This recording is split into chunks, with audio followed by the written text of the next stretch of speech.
Turning 21 was supposed to be a milestone, an official entry into adulthood. Matt didn't expect a big party, just a small family dinner to mark the occasion. But when he texted the family group chat that morning, no one responded. Hours passed, no call, no happy birthday, just silence. At 3:30, he finally called his mom. Her response cut deeper than he expected. "Oh, sweetheart, we're taking Jessica out tonight. She has big news to share." And with that, his birthday was erased, sidelined for his younger sister once again. This wasn't new. Matt had spent his whole life in the shadow of Jessica, the golden child. Her every achievement was celebrated like the Olympics, while his milestones passed like forgotten dates on a calendar. His graduation? An afterthought. Her piano recital? A family holiday. It was never outright cruelty, just the kind of soft neglect that leaves you wondering if you're overreacting, even when your heart knows better. But something changed that night. Instead of wallowing in disappointment, Matt made a choice. He called Sarah, his girlfriend, who immediately invited him over to celebrate with her family. They welcomed him with open arms, hugs, champagne, and genuine warmth. For the first time that day, Matt felt seen, valued, loved. Later that night, he posted a photo from the dinner on Instagram, thanking Sarah's family for making his birthday special. He didn't name names, he didn't attack anyone, but it hit a nerve. Within an hour, his phone exploded with messages from his mom, dad, even Jessica. Not to apologize, not to make things right, but to demand he take the post down for embarrassing them. That's when Matt realized the truth. His family wasn't upset that they'd hurt him. They were upset that someone else saw it. Their pride mattered more than his pain. And for the first time, Matt didn't apologize. He didn't chase their approval. He stood his ground and chose himself. Matt didn't expect the fallout from a single Instagram post to snowball the way it did. All he'd done was thank Sarah's family for celebrating his birthday, something his own family had chosen not to do. But instead of remorse, his parents doubled down. The phone call started immediately, followed by angry texts from relatives he'd barely spoken to in years. His mother cried to his grandmother, who called Matt in tears, saying, "Your mother is heartbroken." She said it was all a misunderstanding. But Matt knew better. He remembered the silence in the group chat, his mom laughing when he reminded her it was his birthday, and Jessica's voice in the background saying they'd save him leftovers. It wasn't a mix-up, it was a pattern. Years of being overlooked, of being the forgotten child while Jessica always came first. As the guilt trips rolled in, so did the gaslighting. His dad called, not to apologize, but to threaten him. "You embarrassed this family. Take down the post, or there will be consequences." Matt stayed calm. "Like what?" he asked. The answer? His inheritance. His father tried to weaponize money, saying Matt was throwing away everything. But Matt realized something important in that moment. He didn't care. What was an inheritance from people who never truly saw him? Later that night, Jessica texted, "You really had to make a scene, huh?" It was the final confirmation. No one in his family actually saw the problem because they had never experienced being the outsider. They had no idea what it felt like to be invisible in your own home. Instead of fighting, Matt stayed quiet. He didn't respond. He didn't explain. Because deep down, he finally understood. No explanation would ever be enough. They weren't looking to understand him. They were looking to control the narrative. But Matt wasn't playing along anymore. The silence that once hurt now became a boundary, a shield. And for the first time, he wasn't ashamed of holding that line. He was proud of it. Turning 21 should have been one of those milestone moments you remember forever. A time when you feel like you've finally stepped into adulthood, no longer needing to sneak into bars or hide behind a fake ID. For Matt, all he wanted was a simple family dinner. Nothing extravagant, just a little acknowledgement from the people who were supposed to care the most. But as the hours passed with no reply to his birthday message in the family group chat, that familiar sinking feeling returned. At first, he told himself maybe they were just busy. Maybe something had come up. But deep down, he already knew the truth. His little sister Jessica was always the center of attention, the golden child. And once again, she had taken the spotlight. When Matt finally called his mom, She casually brushed off his birthday, saying Jessica had big news and they'd be taking her out to celebrate instead. Her words cut deeper than she knew. "Don't be so dramatic." It was a sentence Matt had heard his whole life, a way to dismiss his feelings, to keep him in the role of the overlooked, the unimportant. But this time, instead of letting the disappointment swallow him whole, he made a different choice. He called his girlfriend Sarah, who immediately invited him over. Her parents greeted him with open arms, took him out to dinner, toasted his birthday, and made him feel seen. For the first time all day, Matt felt celebrated. He posted a simple thank you online, never expecting it to spark a firestorm. But his family saw it. And not because they cared about his feelings, but because they were embarrassed. Not long after, the texts and calls started pouring in, not with apologies, but with accusations. They were angry he had exposed the truth. That moment became a turning point for Matt. He realized he wasn't crazy or overly sensitive. He was simply done accepting the bare minimum. He stopped trying to prove his worth to people who refused to see it and began building a life around those who did. Matt had always known he wasn't the favorite, but nothing made that more painfully obvious than his 21st birthday, a milestone he'd quietly hoped might be different. When he texted his family to confirm dinner plans, the silence that followed felt louder than any argument. By mid-afternoon, he broke and called his mom. Her response was cheerful, casual even, as if his birthday was just another day. "We're going out with Jessica," she said. "She has big news." That's when it hit him. They hadn't forgotten. They'd chosen not to celebrate with him. Jessica's achievements always took priority, no matter how small, while Matt's milestones passed by unnoticed. The betrayal cut deeper because it wasn't about forgetfulness. It was about being deliberately sidelined by his own family. Instead of dwelling in the pain, Matt made a different choice. He called his girlfriend Sarah, who immediately welcomed him to celebrate with her family. Unlike his own, Sarah's family had always made an effort. They saw Matt, really saw him, and treated him like someone worth celebrating. Her dad raised a glass of champagne and toasted his adulthood. Her mom gave him a big hug at the door and told him how proud she was. For the first time that day, he felt like he mattered. Later that night, Matt shared a post thanking Sarah and her family for making his birthday special. He didn't name names, he didn't throw shade, but his parents saw it. And that's when the guilt texts started rolling in. Not because they were sorry, but because they were embarrassed. They weren't upset about what they had done. They were furious that Matt had made it public. What followed was textbook damage control. Calls from family members, twisted narratives, and veiled threats about throwing away his inheritance.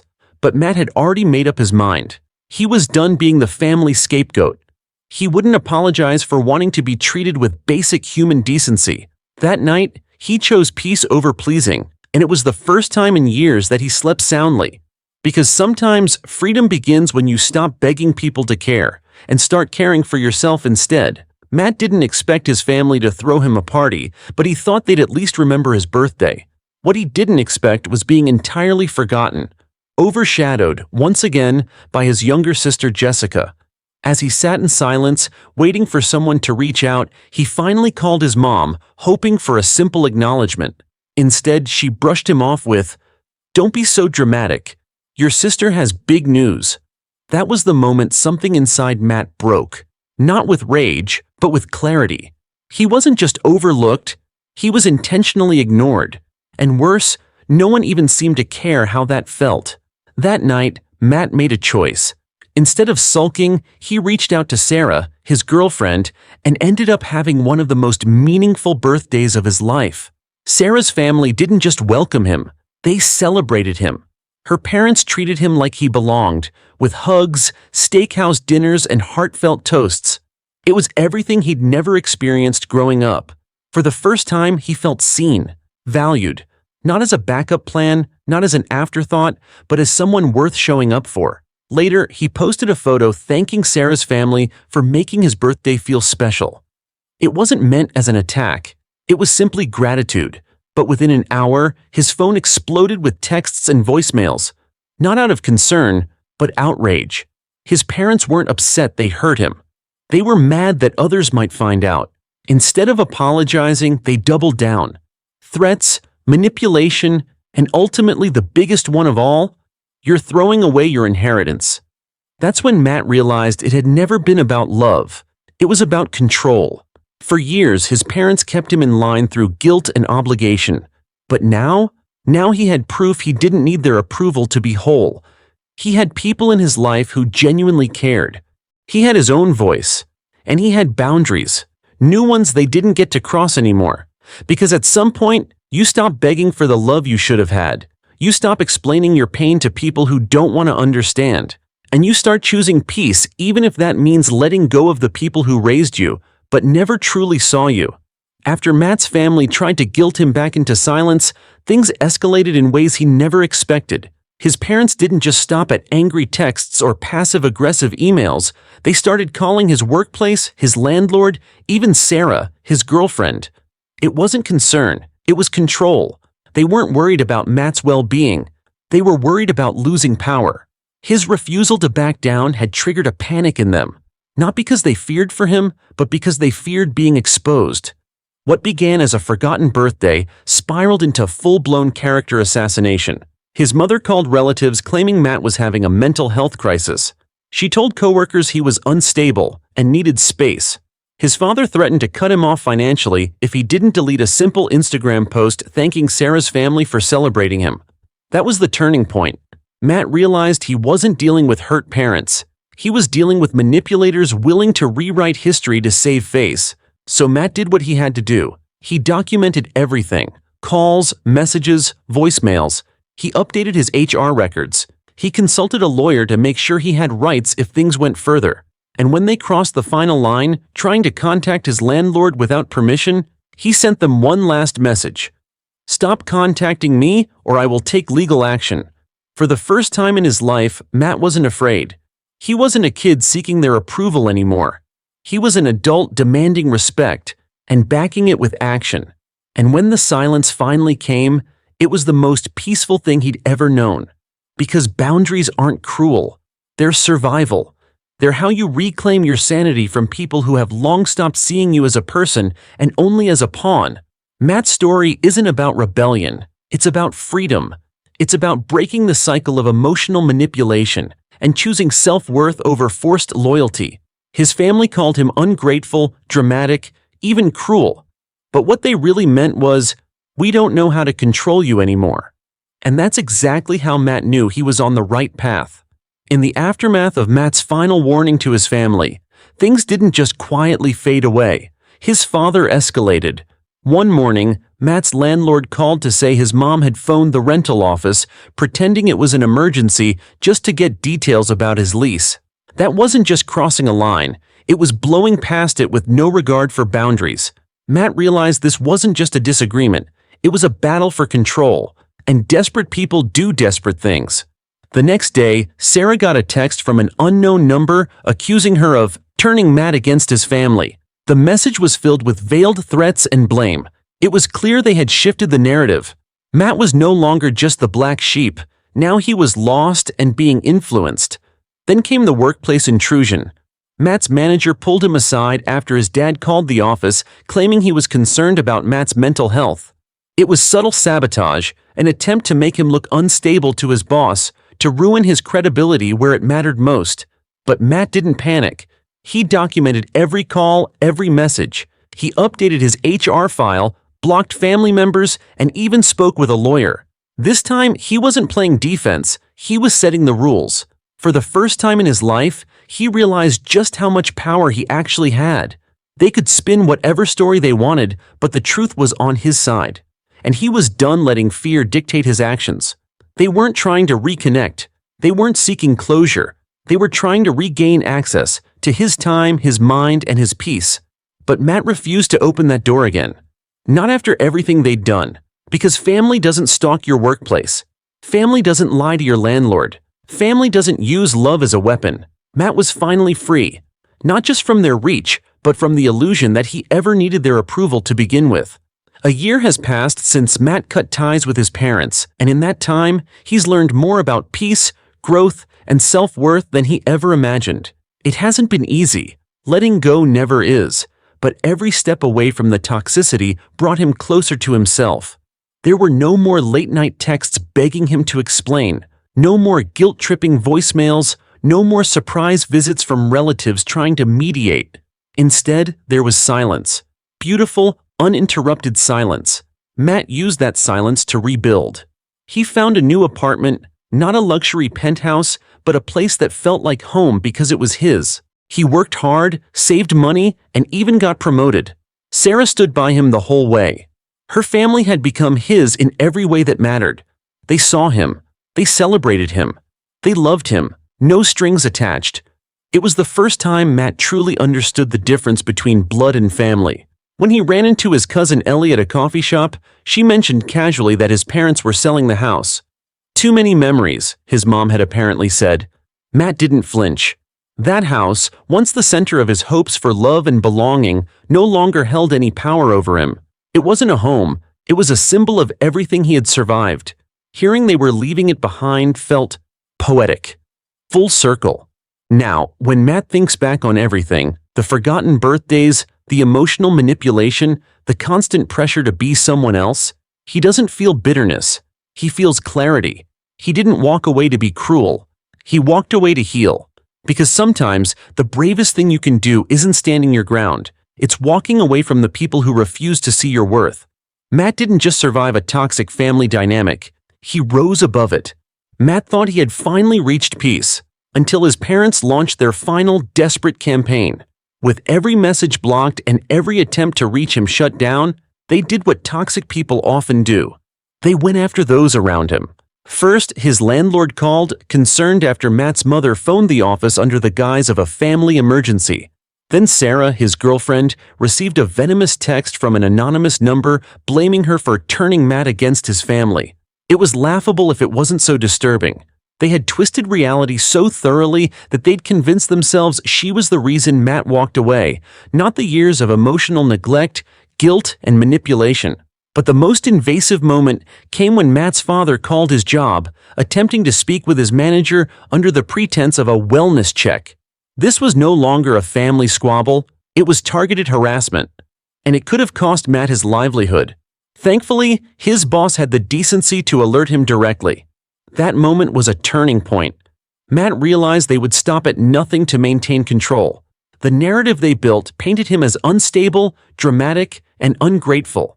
Because that was easier than facing the truth, that he had outgrown their abuse. So Matt took back control. He called a lawyer. He documented everything. Texts, voicemails, call logs. He notified HR. He made it clear. If they continued this behavior, there would be legal consequences. And then he sent one final message, short and firm. Do not contact me again. If you do, I will take legal action. And then silence. For the first time, they got the message. Matt was done. Not out of spite, not out of anger, but out of self-preservation. Because in America, adulthood isn't just about paying your own bills. It's about choosing who you allow into your life, who earns your trust, and who deserves your peace. Matt finally chose himself. Matt always knew his parents would never truly apologize. What he didn't expect was how far they'd go to rewrite the story. The moment he stood his ground and refused to take down a simple Instagram post thanking his girlfriend's family for celebrating his birthday, everything shifted. His parents stopped trying to understand and started trying to destroy his reputation. First, they called extended relatives, crying about how he had humiliated them. Then came the guilt-laced emails, warning him that he was throwing away his inheritance and burning bridges he'd never rebuild. But what cut deepest wasn't the manipulation. It was how calculated it all became. His mom called his coworker. His dad called his landlord. They even messaged Sarah, trying to frame her as the reason Matt had changed. That's when it became clear. They didn't want Matt back. They wanted control. They couldn't handle that their son had grown into a man who no longer needed their approval. So Matt acted. He called a lawyer. He blocked every known number, updated HR at work, and created a record of every attempt they made to sabotage his life. He wasn't being dramatic. He was protecting his future, because setting boundaries isn't cruelty, it's survival. And for the first time, Matt understood that true family doesn't try to tear you down when you finally stand up for yourself. In the end, it wasn't the threats, the guilt, or the family smear campaign that stuck with Matt. It was the silence that followed once they realized he couldn't be controlled anymore. No more calls, no more guilt trips, no more pretending that love should come with strings. Matt didn't lose his family that day. He let go of people who never truly saw him. If this story resonated with you, you're not alone. Many of us grow up believing that family always means love, respect, and support. But that isn't always the case. One of the most powerful lessons we can learn is this: you are allowed to walk away from people who constantly hurt you, even if they're family. Real love isn't conditional. Real support doesn't come with strings attached. And your worth is not defined by how much pain you're willing to endure in silence. Setting boundaries isn't selfish. It's necessary. Choosing your peace over guilt and manipulation is not betrayal. It's self-respect. And sometimes the bravest thing you can do is simply say, no more. You deserve to be seen. You deserve to be heard.